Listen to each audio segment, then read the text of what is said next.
ho amin'ny antoka sy fahatomombanana ara-tsakafo dia ho atsaraina ny famokarana eto Madagasikara mba hisiny ny sakafo ara-pahasalamana ho an'ny vahoaka malagasy.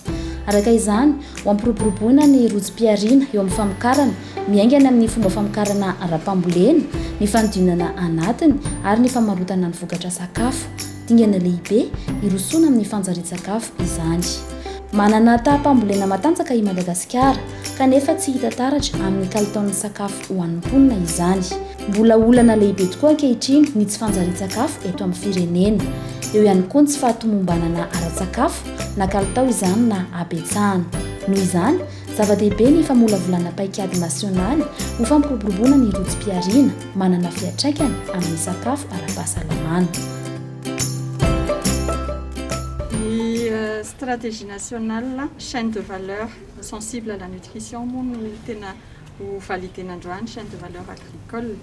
Ny tanjona ao anatin'izay efa ela namolavolana azy ary tsy hoe vaovao ilay izy fa namafisina kosa araky ny fivoarany atao hoe toe-java misy izay mitaky atsika hanatsara hatrany eo amin'ny lafin'ny famokarana mba ahafahantsika mamokatra sakafo ara-pahasalamana sy ilay hoe manana valeur nutritive bebe kokoa ho an'ny mponina eto Madagasikara izay aporisihana ihany koa hirosoana ao anatin'izay.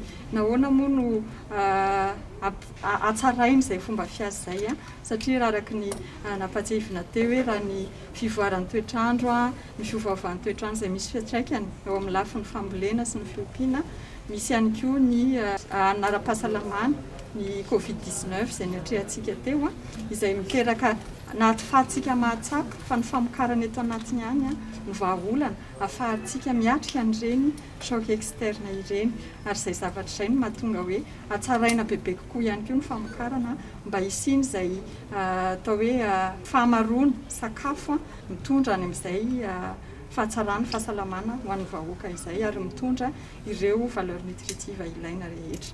Ao anatin'izay zany ilay chaîne de valeur moa araky ny filazana azy dia tsy miainga eo amin'ny famokarana ihany fa hatrany amin'ny fiandohanana amin'ny famokarana masim-boly ary dia efa jerena hoe inona ny variété afaka misitraka bebe kosa afaka manome an'izay hery fiarovana sy raha otrikaina ao anatin'ny sakafo izay. Aporisihina ihany koa ny fanodinana ny diversification sy ny eo ihany koa ny fanatsarana ny famoahana ny vokatra sy ny famoahana azy eny amin'ny tsena.